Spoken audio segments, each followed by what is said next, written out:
Imagine this. You are standing beside a man everyone says you should trust. The wedding meal is over, the guests are laughing, the horses are tied outside.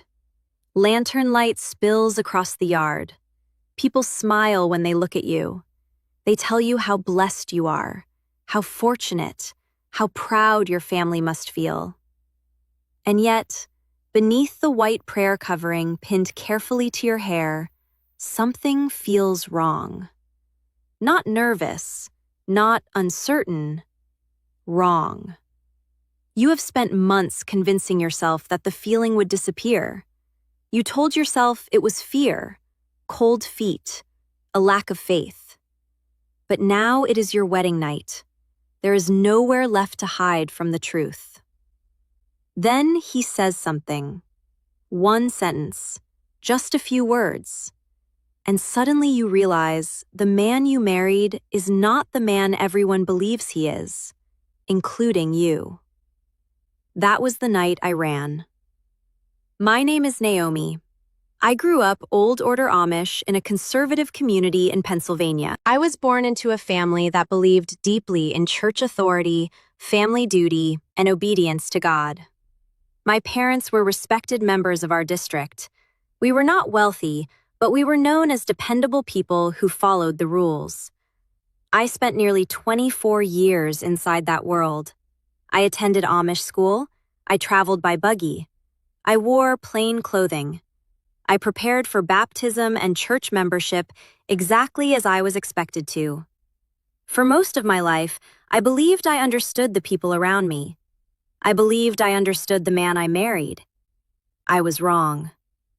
What happened on my wedding night exposed a secret that had been hidden for years, and once I saw it, I could never unsee it. To understand why I ran, you first need to understand how marriage works in many Amish communities. Marriage is not simply a relationship between two people, it is also a community matter. Families pay attention. Church leaders pay attention. Reputation matters. Character matters. Obedience matters. Most young people begin courting after baptism. Dating is usually private compared to the outside world, but everyone eventually knows who is seeing whom. Marriage is viewed as a lifelong commitment. That expectation is clear. It is repeated often. The Ordnung does not regulate every detail of courtship, but community standards shape nearly every decision. I accepted that. Most of us did. By the time a wedding takes place, there is an assumption that the couple already knows each other well. At least, that is what people believe. Looking back, I think many of us confuse familiarity with knowledge. I knew what David looked like. I knew how he worked. I knew what people said about him. I did not know who he truly was. That difference changed my life. I first met David when I was 19. He was quiet, polite, steady. The kind of man older church members praised. He came from a respected family. His father had served as a minister. His mother was known for helping neighbors during difficult times. Everything about him appeared trustworthy. When we began courting, our conversations were careful, reserved. That was normal. Neither of us spoke openly about fears or doubts. Most Amish couples do not spend years discussing every part of their lives before marriage. There is often an assumption that shared beliefs are enough. I believed that too. For nearly 3 years, our relationship moved forward exactly as expected. Church services, family visits, Sunday evenings, community gatherings. Nothing seemed unusual. If there were warning signs, I missed them. Sometimes David disappeared for long periods without explanation. He always had a reason. Helping someone, working somewhere, running errands. The explanations seemed reasonable. I never questioned them. Questioning felt disloyal. That was how I had been raised. The engagement happened in late autumn. I was 23. The wedding was scheduled for November of the following year. Everyone celebrated. My mother cried quietly when I told her. My father shook David's hand. The bishop congratulated us. I remember feeling relief more than excitement. At the time, I thought that was maturity. Now, I think it was something else. A part of me was trying to speak. I simply did not know how to listen. The months before the wedding became a blur of preparation. Sewing, cooking, visiting relatives, making plans. People asked whether I was excited. I always smiled. I always said yes. Inside, I felt something I could not name. A constant pressure. A quiet warning. The closer the wedding came, the stronger it became. Yet I moved forward anyway, because stopping would have required questions, and questions can be difficult inside a culture built on certainty. The wedding day arrived cold and clear. I woke before sunrise. My stomach felt tight. I barely touched breakfast. Women filled the house before dawn. Voices moved from room to room. Dresses rustled. Doors opened and closed. Everyone seemed busy. Everyone seemed certain. I was the only one who wasn't. Or so I believed. By afternoon, the ceremony was complete. Hours of preaching. Hours of standing. Hours of smiling. The day felt endless. Yet somehow it passed quickly. As evening approached, guests slowly departed. The noise faded, the excitement faded, and eventually, for the first time all day, David and I were alone. That was when the truth finally began to emerge, and it started with a conversation I was never supposed to hear. The house was finally quiet. For the first time all day, there were no visitors, no relatives, no church members stopping by with congratulations, just David and me. I remember standing near the kitchen table, gathering plates left behind after supper. My feet ached from hours of standing. My head felt heavy from exhaustion. Outside, the November wind pushed against the windows. Inside, everything felt strangely still. David had stepped outside a few minutes earlier. He said he needed air. I did not think much about it. The entire day had been overwhelming. When he returned, he seemed distracted.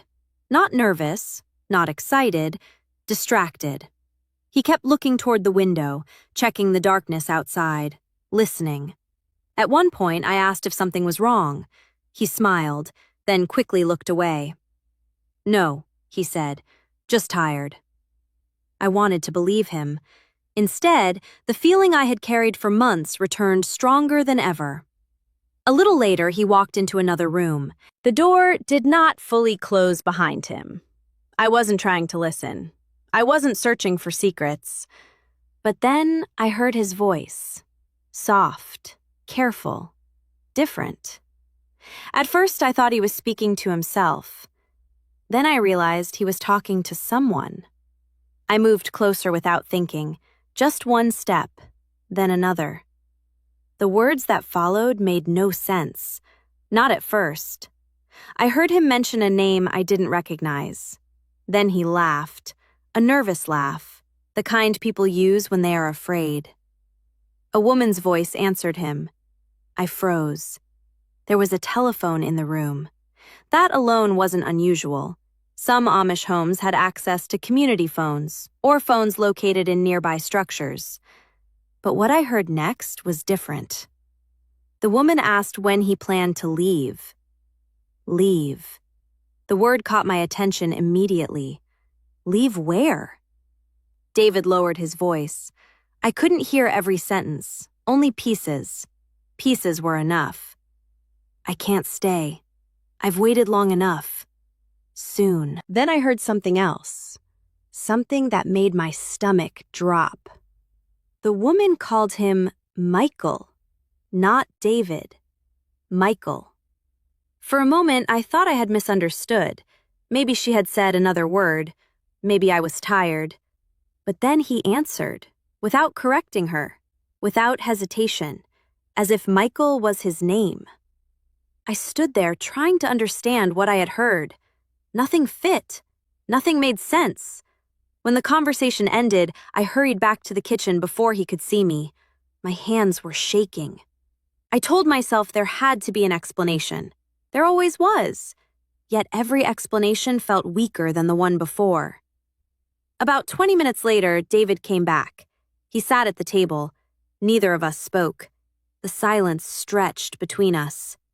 Finally, I asked a simple question. "Who is Michael?" The color disappeared from his face. I still remember that. One question, one reaction. And suddenly I knew. Not everything, but enough. For several seconds he said nothing. The clock on the wall ticked loudly. Outside, a horse shifted somewhere in the darkness. Then he asked how much I had heard. Not whether I had heard correctly. How much I had heard. My chest tightened.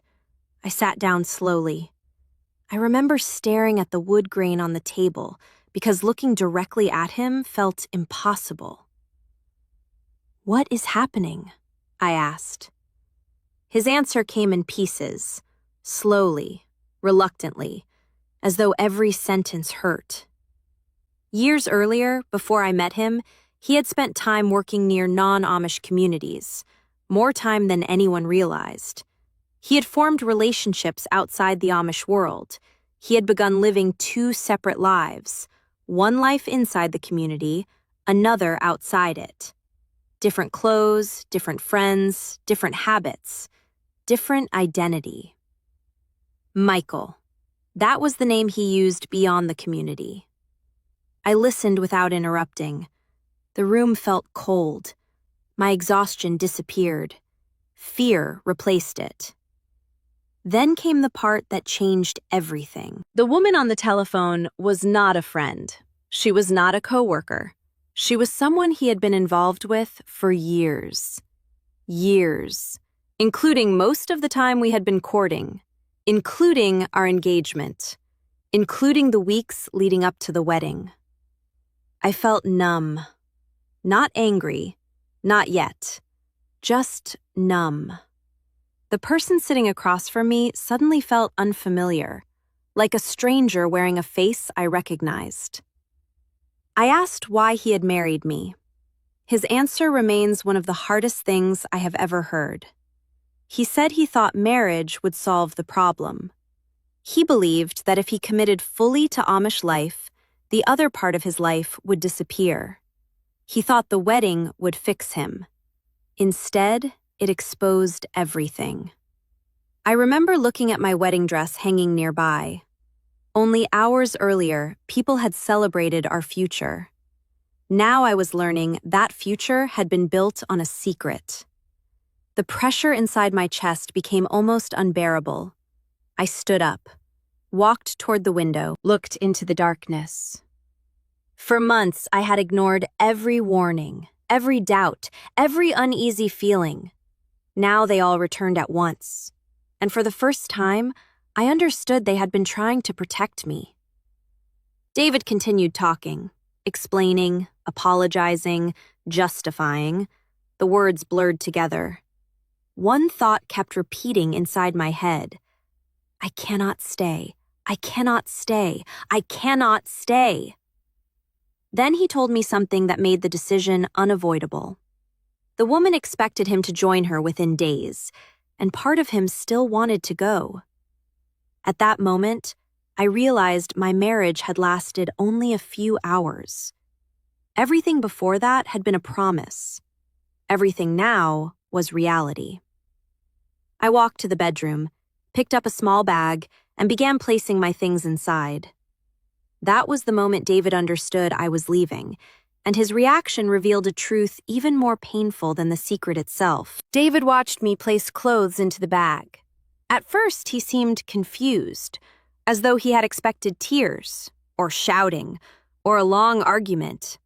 Instead, I folded each item carefully, one piece at a time. The room felt strangely calm. My hands were steady. Inside, I felt hollow. "Hannah." He stopped himself, then corrected the mistake. "Naomi." The slip lasted less than a second, but I noticed it. Another crack, Another reminder that the man standing before me was not fully present in the life we had just begun. I looked at him. For the first time all evening, I saw fear on his face.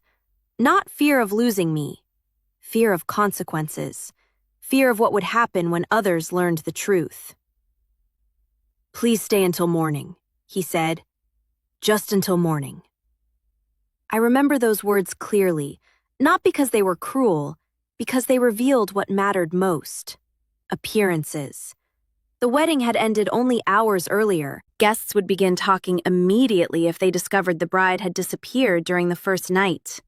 He wanted time. Time to think. Time to explain. Time to protect himself. I set the bag down. Then I asked a question. One simple question. "Did you ever love me?" The silence that followed felt endless. He looked away. That was answer enough. A cold wave moved through my body. Not dramatic, not overwhelming, just final. Somewhere inside me, a door closed. I picked up the bag, walked toward the front door, and left. The night air hit my face immediately. The temperature had dropped below freezing. Frost covered parts of the ground. The sky was clear. Stars stretched across the darkness. I remember every detail. Trauma has a way of preserving moments. The road to my parents' house was nearly 2 miles. Normally, I would have used a buggy. That night, I walked. Alone. Still wearing parts of my wedding clothing. The gravel crunched beneath my shoes. My breath formed clouds in the cold air. I kept expecting to hear David behind me. I never did. Halfway there, I stopped beside a fence. The reality finally settled over me. Only that morning I had been preparing for marriage. Now I was returning home as a bride without a husband.